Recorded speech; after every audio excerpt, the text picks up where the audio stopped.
Welcome to the show. This is Josh. Welcome to the Movie Buddy. I'm your host, Josh Blumenkranz, joined by the cast and director of Status. I got Ryan Booth, I got David Ramirez, I got Leslie Grace. Everybody, welcome to South by Southwest. Congrats on the premiere, guys. How's everyone doing? We're good. We're good. I think we're, it was the first time for a lot of our cast and even some of the kind of people involved in the film to see it, and definitely the first time anybody got to see it on a big screen. So everybody's feeling really good right now. Definitely feeling a bit all the emotion for sure of being at this point in this process for sure. Absolutely. Still reeling. Yeah. Still reeling. I know. You guys had a late one last night. Yeah. For sure. And this movie is such like a love letter to like songwriters and musicians. Yeah. And at one moment during this like shoot did you feel like you were on tour yourself? I mean, the intention was definitely like, for it to feel like it was, a part of that tour. Originally, in one version of the film, we actually were going to go kind of be on the road the entire time. Oh, really? Yeah. But I think as the kind of logistics and machinery of movie making kind of came into bear, we had to kind of scale back kind of that original intention. However, I think that the beauty is that David spends a lot of his time out on the road. And so in addition to being kind of, an actor in the film, he also ended up being kind of a consultant for us. I would ask him if we made does the gear go like this? And so, but one of the things that's really special about the film is that we tracked all the music live. And so it's actually David's real gear. It's Jake's real gear. Leslie jumped in the middle with all of them. We actually needed to physically unload all of that gear out of the van when we would get to a venue. It's David's real tour van. Mm-hmm. And so, we were able to kind of, I think, keep that hint of what it would be like to be on the road. We were a bit on the road, to be honest. We were, Yeah, for sure. Yeah, no, it's awesome. It really shows in the movie. Yeah. And Ryan, you've worked with like several artists like Stapleton, Billie Eilish, just to name a few. Sure. What made you want to kind of scale it back and have a more like intimate setting in a film like this? It's actually the other way around. I started out as an audio engineer, and in Nashville, working with a bunch of up and coming musicians who basically artists like David that I met at the beginning. So the first kind of artist that I was working with was with a guy like David. David is one of the very first kind of musicians I ever filmed a live performance with. And so it's not that I went scaled back, it's that I started with David and kind of David's peer group and then have had some great opportunities and have been able to scale up to an artist like Chris or Billy. But honestly, the DNA is exactly the same, which I think is a big part of this movie, is that there's no difference between Chris Stapleton and David. It's just there's some outcomes or some the things that are the same about them are the core, which is it's about the song, and the song comes from the person, and being connected to kind of how you bring that into the world. I have found, in my opportunity to work with people at kind of all different scales, is like the ones who are great, like they do that, and it does not matter if they're playing in an arena or they're playing to 50 people in a bar. Like it's the heartbeat is the same. Absolutely. I mean, you really get that like in the close-ups of like those two singing together for sure. And then my next question is for David. You're an Austin-based singer yourself. How much of this film is sort of semi-autobiographical? Like you were in the band The Heights. You're a real singer yourself. So like, did you have like any say in like the script or anything like that? No. They didn't ask me a single thing. No. They asked me how to pack the van, but that's about it. No, it's not autobiographical.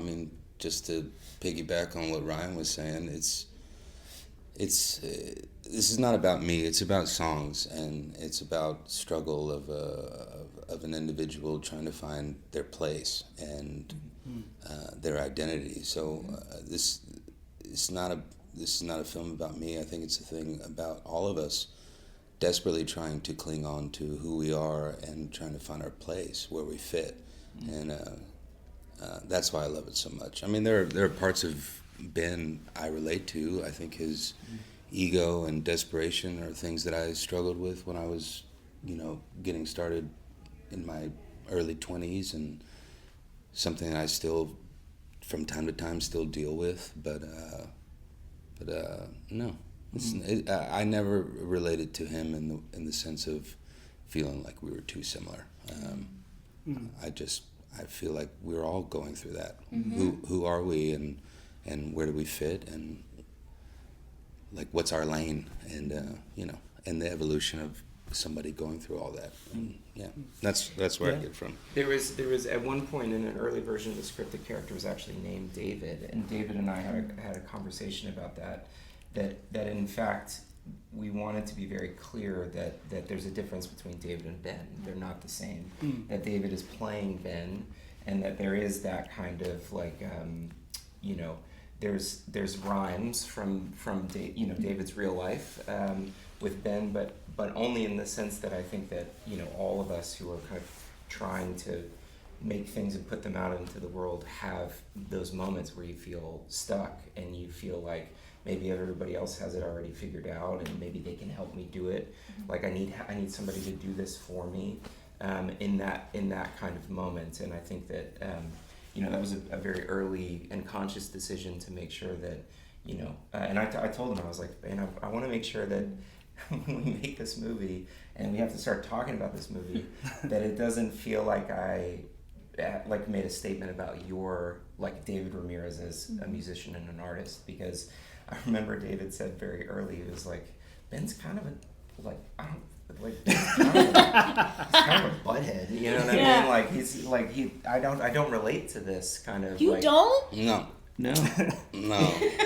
You think I did? No, I'm playing. Yeah. Anyway, I beg to differ. Yeah. I know that's a bit of a nuance, but I think that anytime, like for me, authenticity in the film is important, but not taking everybody's real life. It's similar with Leslie, and Leslie's kind of recording career and her life as a musician, like really wanting to make space for her to be able to bring what she wants and needs to say or to throw off of this story without it feeling like it's a comment directly on her explicit experience. Exactly. Yeah. Absolutely, it's a healthy blend, like you said. Yes, for sure. And my next question is for David and Leslie. So your characters, they write a song 2 hours before a show, and then they go perform it, which is very unheard of in this business. I want to know, what is that feeling like for you when you both perform on stage for your various audiences? I would never do that. Very much like Jessie, I think, I think I would need to take a beat, as she says, or two or three. But I think I love that moment in the film because you really get to learn so much about the both of them and where they're at in their path. Ben is really, I think by then you can feel that he's reaching for something to connect to and to like find someone that could help him continue moving forward in this path that's been a little hard, and I feel any creative can relate to that, where you're taking hits and then you're looking for something to just bring you, like give you that levity, and sometimes that's reaching towards writing a song with a friend or just a new part of the project that could just bring you back up, and give you buoy you, to keep floating forward. And then you find that Jessie is just tinkering. She's just starting to tinker with the idea of autonomy and owning her own songs and leaning in to maybe, getting to keep her songs and not having someone else sing them or having to co-write and share everything. And this is the first time she's getting to experience that. And so when Ben steps in and, without really asking and starts co-writing the song with her, it's hard because she knows it's good. She knows it's good, but it's like she's also been in the scenario where her toes have been stepped on enough, and she's finally getting to feel a little bit of the potential of her being able to do something on her own for the first time. So you get all of that in one scene, and I think obviously you've seen the film, so it kind of that tension kind of grows to where you start getting results. Jessie and David start seeing the response from people from the song, and I think that's something else that artists can relate to. Is sometimes you do something and in your gut you feel a certain way about it in a private moment, but then you start to see the response from people. Oh yeah. And there's maybe a little bit of distance between those two things, and it could really muddy up what your intention is moving forward. And so, yeah, I think it's so nuanced, and it's beautiful that you get to see that path between the two of them, and how they both handle it in different ways. No, they're very different. And I just want to know, Leslie, for you, Jessie, she kind of came from a place of like her songs were like stolen, and she kind of had to like rebuild her brand. What was it like for you playing a character like this, where you had to like raise your own voice and your independence? I would say that's one of the things that I related to about Jessie's path, that I could bring some of my own sentiment to, even in the scenes with Rita, with Jolene, being a woman in a lot of male-dominated spaces within music, and feeling comfortable, like in the world, I think any woman can relate to that to some degree, but definitely in music, and definitely as a writer and co-writing, and there's a lot of spaces where you could feel like you don't have enough, or you don't feel as comfortable to say what you don't want. And Jessie, there's a point where you can see that she really is starting to understand what she doesn't want, or has known what she doesn't want for a long time, if that makes sense. But she doesn't quite yet know what she wants, what her preferences are, and I really relate to that. In my own career, my musical career as a person, it's easier to come up upon things and find out, oh, don't like that, don't know what that, how that feels. I don't know if I like how that feels. It takes a little bit more time to create what you do want and give yourself room to find that and then express it. So you get to see Jessie kind of stumble through that, and it allowed me to explore that for myself too as a musician. Yeah. No, I mean, you handle it very well. I just see like the passion that you do when you both perform, actually. And I'm gonna get a little deep here. There's a line in the movie that really spoke to me. I'm gonna see if I get this right. If you couldn't get anyone to listen, would you still finish what you began? What goes through you creatively when it feels like no one's listening yet? That's a line from one of your songs. Yeah. So that's actually a lyric of course it is. That's great. A lyric from one of David's songs, and we bar. Yeah. I think that's like the core question, in so many ways. I think it's very easy as kind of someone who makes things to wait for the external to validate the internal, and I think that the point of this film is to ask that question out loud. Like, if you couldn't get anybody to show up, if you knew, if Ben knew that when he got up on stage nobody would be there listening, and like, would he still get up on stage? And once you can answer that question for yourself, once you get up on the stage, regardless of whether anybody's going to be there listening, that's when your journey starts, because you can build from that. That's the foundation, which is, I don't need the people to tell me that how I'm going to make my kind of internal choice. And I think that, that's deep, but I think it's the foundation of like any forward progress has to be that it is not something that you don't need someone else to validate that choice. After you get up on stage, it's out of your hands. And that I feel like is something that the three of us have talked a lot about, that kind of those places that we are in our own journeys and careers and lives, and then the way that we could explore that question from different directions through these characters in this film. I think it's the central kind of thesis in a lot of ways. I agree. Yeah. I agree. I think that was the exploration for all of us too, as the characters and as people in that time. Yeah. And still, it continues to be. You're constantly, as an artist, you're constantly clarifying why you're doing the thing, and I think it's really important to there can be so many reasons, like you said, that you continue reaching forward to share your art, and sometimes it can it can be dangerous to get your reasons from the outside in. And a lot of us find ourselves doing that at certain points, depending on where you're at where you're at in your life, and that's okay. But it gets to a point where there are certain points that won't move you enough. It's got to come from the inside out. It's got to be, you got to make the sound in the forest. Even if there's nobody there to hear it. Right. It's for you. It comes down to where if you're the only audience member, you do it just because you have to. It's expression. Yeah. So yeah, that was a big, even me watching it for the first time last night, like that. I needed to be reminded of that and see that at just this point in time. What I don't know if I don't want to jump on you, David.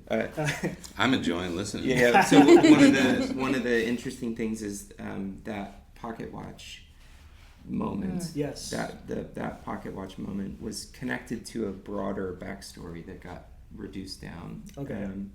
And so that pocket watch was out of the film as of up to 2 weeks ago. Oh wow. And I literally woke up in the middle of the night and I was like, you have to put the watch back in. Right? And because it just felt like that scene we hadn't put a proper button on that scene. It kind of just Jolene gets up, Rita gets up and says, I think you're a great songwriter, and leaves. And we everybody was like, brother, please don't make us recut this thing. I was sending extra shots to my colorist, and it was like I caused Lucas, my editor, was sweating bullets. So I was like, we got to do it. Down to the wire. We got to do it. Yeah. And I'm really happy that we did, because I feel like that is such a core. And I think the beauty of that as well is that in our lives, a person like Rita, the only thing she can do is remind you to ask that question. She can't tell you the answer, can't do it for you. Just a reminder, that's the point. What is that, Ball and Chain? What's the lyrics on either side of that? Sorry, not to put you on the spot. You couldn't get anyone to listen, would you? Or it's just God bless the man behind the microphone. Yeah, the chorus is God bless the man behind the microphone, goddamn this silver ball and chain. Yeah. If you couldn't get anyone to listen, would you still, what's the one? If you couldn't get anyone to listen, would you still finish what you began? Yeah. Would you still finish what you began? Because I refuse to be just letters on a marquee. And I refuse to die on this bandstand. Yeah. Yeah. That's cool. Yeah, that's amazing. I love that. It's such a beautiful bookend to the film, I think, as well. Yeah. Really showcases that. And then my last question for y'all: the story takes place in Nashville, Austin, which we're here at the South by Southwest Film Festival. Amazing. What does it feel like to you all to be in a place that kind of celebrates musical culture and just thrives with it? Feels right. Yeah, it feels right. My one of our a woman on our wardrobe team told me when we were wrapping, she was like, what do you hope for the film when it, where do you hope it plays, And I was like, I don't know, maybe this, maybe that, whatever. She's like, well, it's going to play at South by. Yeah. And I was like, she's like, it's just perfect. It's going to play at South by. I was like, I don't know. Let's see how it all shakes down. And she was 100% right, and it is correct. It's nice to be here. We also we filmed over half the film here. We prepped the film here. Yeah, this was our base. David's from here. Literally, we shot at the Parish.